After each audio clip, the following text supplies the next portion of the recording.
அர்ஜுன் காலேஜ்ல ஒரு பையனை போட்டு செமையா அடிச்சிருந்திருப்பான்றதுனால விக்ரோதி இப்ப பிரின்சிபல் மேம் கிட்ட அர்ஜுன் பண்ணது தப்புதான் மேம், ஆனா அந்த பையன் அர்ஜுனோட ஃப்ரெண்ட தப்பா பேசியிருக்கான், அதனாலதான் அந்த பையனை போட்டு அவன் அடிச்சிட்டான் மேம், யாரா இருந்தாலுமே இப்படிதான் மேம் பண்ணிருப்பாங்க அப்படின்னு சொல்லிட்டு இருந்திருப்பா. அந்த பிரின்சிபலும் அப்படிலாம் இதை ஜெனரலைஸ் பண்ணிடாதீங்க, இது காலேஜ், இங்க ஏதாச்சும் பிரச்சனைனா மேனேஜ்மெண்ட் கிட்ட கொண்டு வரணும், இப்படி ரவுடிசம் எல்லாம் பண்ணிக்கிட்டு இருக்க கூடாது. இப்ப அர்ஜுன் எதுவுமே பண்ணாம விட்டுட்டோம்னா அவன் ஹீரோ ஆயிடுவான், மத்த பசங்களுக்கு கண்டிப்பா பேட் எக்ஸாம்பிள் ஆகும், அவனை சஸ்பெண்ட் பண்ணியே ஆகணும் அப்படின்னு சொல்லிட்டு இருந்திருப்பாங்க. விக்ரோதி இல்ல மேம் அப்படிலாம் பண்ணாதீங்க, அவன் நல்லா படிக்கிற பையன் தான், அவனோட கடைசி சான்ஸ் மேம் இது, அவன் இங்க இருந்து போகிறப்ப டாக்டர் ஆகி போகணும் மேம், அர்ஜுனுக்கு ஒரே ஒரு லாஸ்ட் சான்ஸ் மட்டும் கொடுங்க மேம், இதுக்கப்புறம் எந்த தப்பு நடந்தாலும் நான் பொறுப்பு எடுத்துக்கிறேன் அப்படின்னு கேட்டுட்டு இருந்திருப்பா. அதனால இப்ப அந்த பிரின்சிபல் மேம் இதான் கடைசி வார்னிங், அவனோட சஸ்பென்ஷன் ஃபார்ம் ஆல்ரெடி ஃபில் பண்ணிட்டேன், அவன் இதுக்கப்புறம் ஏதாச்சும் பிரச்சனை பண்ணா இதை சைன் பண்ணி கொடுத்துருவேன் அப்படின்னு சொல்லியிருந்திருப்பாங்க. விக்ரோதியோ இதுக்கப்புறம் நான் பாத்துக்கிறேன் மேம், தேங்க்யூ மேம் சொல்லிட்டு அவளுமே அங்க வெளியே வந்துட்டு இருப்பா. விக்ரோதியோ வெளியே கோமா வந்திருப்பா. இப்ப அர்ஜுனும் என்னாச்சு அப்படின்னு கேட்டு இருந்திருப்பா. விக்ரோதியோ அர்ஜுன் கிட்டே லாஸ்ட் வார்னிங் சொல்லிட்டு பிரின்சிபல் மேம் சொல்லிட்டாங்க. அர்ஜுன் விக்ரோதியோ மதுவையும் வினோத்தையும் முறைச்சிட்டு, உங்களுக்கு இது புரியுதா, டாக்டர் ஆகிறதுக்கு அவனுக்கு இருக்க லாஸ்ட் சான்ஸ் இதான், அவனுக்கு ஹெல்ப் பண்ண முடிஞ்சா ஹெல்ப் பண்ணுங்க, இல்ல நம்ம தொந்தரவு பண்ணாம அமைதியா இருங்க அப்படின்னு சொல்லிட்டு இருந்திருப்பா. அர்ஜுனும் இல்ல நான் தான் தப்பு பண்ணிட்டேன், நான் தான் இன்னும் கொஞ்சம் கரெக்டா ஹேண்டில் பண்ணிருக்கணும்.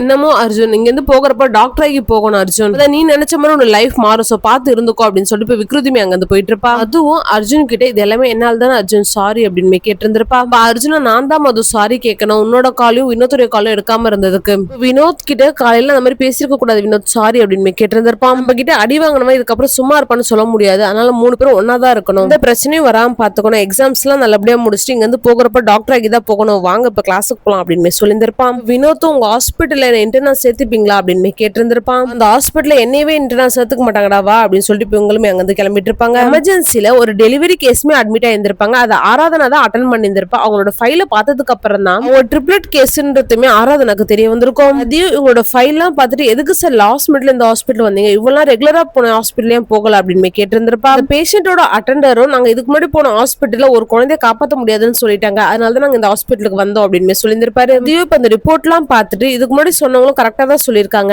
பிரெக்னன்சில இந்த மாதிரி நடக்கிறது காமன் தான், 2 குழந்தை ஹெல்த்தியா இருக்கு, ஒரு குழந்தைக்கு மட்டும் பிளட் சப்ளை ஒழுங்கா போகல, இதை நம்ம இப்பவே ஆப்ரேட் பண்ணி எடுத்தாலும் 2 குழந்தையும் அம்மாவையும் காப்பாத்திடலாம், அந்த 3வது குழந்தைய காப்பாற்றுறது கஷ்டம் தான். அதை கேட்கிற அந்த பேஷண்டோட அட்டெண்டரும் எதுவுமே பேசாம அமைதியா இருந்துச்சு, வெளியே போயிருந்திருப்பாரு. பாத்துக்கிட்டு இருந்த ஆராதனாவும் அந்த 3rd பேபியை காப்பாத்துறதுக்கு நம்ம கொஞ்சம் ட்ரை பண்ணி பார்க்கலாமே மேம் அப்படின்னு கேட்டு இருந்திருப்பா.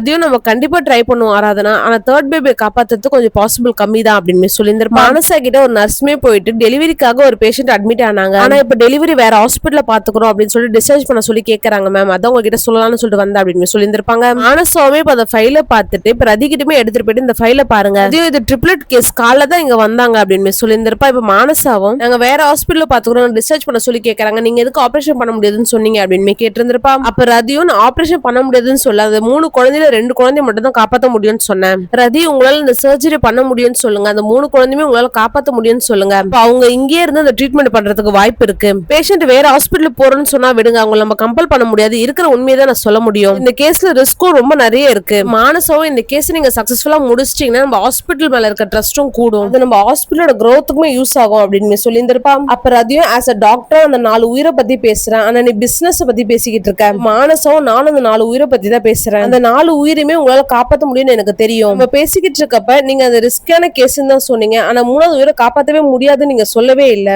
நீங்க அந்த பேஷண்டோட அட்டெண்டர் கிட்ட பேசி புரிய வைங்க, 3வது குழந்தைய உங்களால காப்பாற்ற முடியும் நல்லாவே தெரியும், இப்ப கூட நீங்க அந்த குழந்தைய எப்படி காப்பாத்துன்னு சொல்லி யோசிச்சுட்டு இருப்பீங்க, மனசாவும் இந்த கேஸ்ல ரொம்ப இன்வால்வ் ஆகிறத பார்த்துட்டு ரதியும் எதுக்காக நீ இவ்வளவு இன்வால்வ்மெண்டோட பண்ணிக்கிட்டு இருக்க அப்படின்னு கேட்டிருந்திருப்பா. அப்ப மானசாவும் இந்த கேஸ்ல மட்டும் 3 குழந்தைய நீங்க காப்பாத்திட்டீங்கன்னா மீடியாக்கெல்லாம் இதை பத்தி நான் நியூஸ கொடுப்பேன், இந்த மாதிரி காம்ப்ளிகேட்டடான கேஸ்ல ஆர்கே ஹாஸ்பிட்டல் எப்படி ஹேண்டில் பண்றோன்றத நான் பப்ளிசிட்டி பண்ண போறேன், இது பண்றப்ப கண்டிப்பா நம்மளோட ஹாஸ்பிட்டலோட growthமே அதிகமாகும் அப்படின்னு சொல்லிட்டு இருந்திருப்பா. கண்ணியப்பனா அவர் கூட வேலை பார்க்கற ஆம்புலன்ஸ் டிரைவர் கிட்ட என் பொண்ணுக்காக நான் ஒரு ஜாமெட்ரி பாக்ஸ் வாங்கிட்டு போய் கொடுத்தேன், என் ஒய்ஃப்காக சின்ன கம்பளம் வாங்கிட்டு போனா அவங்களுக்கு பண்றதுல நமக்கு சந்தோஷமே இருக்கு அப்படி சொல்லி பேசிக்கிட்டு இருந்திருப்பான். அங்க வந்து அமலாவும் உங்களை பத்தி எல்லாருமே சொல்லி கேள்விப்பட்டிருக்காங்க, உங்க குடும்பத்து மேல ரொம்ப பாசமா இருக்கீங்கன்னு சொன்னாங்க எல்லாரும், உங்களுக்கு உங்களோட குடும்பம்னா அவ்வளவு பிடிக்குமா அப்படின்னு கேட்டு இருந்திருப்பா. அந்த கண்ணியப்பனும் எனக்கு குடும்பம் தான் மேம் எல்லாமே, என்ன வேலை பண்ணிக்கிட்டு இருந்தாலும் என் குடும்பத்தை பத்தி தான் யோசிச்சுக்கிட்டு இருப்பேன் அப்படின்னு சொல்லிட்டு அவங்க ஃபேமிலி பத்தி பேசிக்கிட்டு இருந்திருப்பாரு. அமலாவும் நான் வேற ஒண்ணு கேள்விப்பட்டனே அப்படின்னு சொல்லிட்டு உங்க ஃபேமிலில இருக்கவங்க ஒரு வருஷத்துக்கு முன்னாடி கார் ஆக்சிடென்ட்ல இறந்துட்டாங்களாமே அப்படியே அப்படின்னு கேட்டு இருந்திருப்பா. அவங்க கேட்கற கண்ணியப்பனும் பயங்கரமா அழ ஆரம்பிச்சுட்டு என் குடும்பத்து மேல ரொம்ப பாசமா இருந்தேன், நாங்க ரொம்ப ஹாப்பியா இருந்தோம், ஒரு நாள் மட்டும் வராம இருந்தா நாங்க இப்ப ரொம்ப ஹாப்பியா இருந்திருப்போம், அவங்க இல்லாம நான் வெறும் நடப்பனமா தான் இருக்கேன், அவங்க இருக்கத்தான் நினைச்சு என் லைஃப் நான் வாழ்ந்துகிட்டு இருக்கேன் மேம்,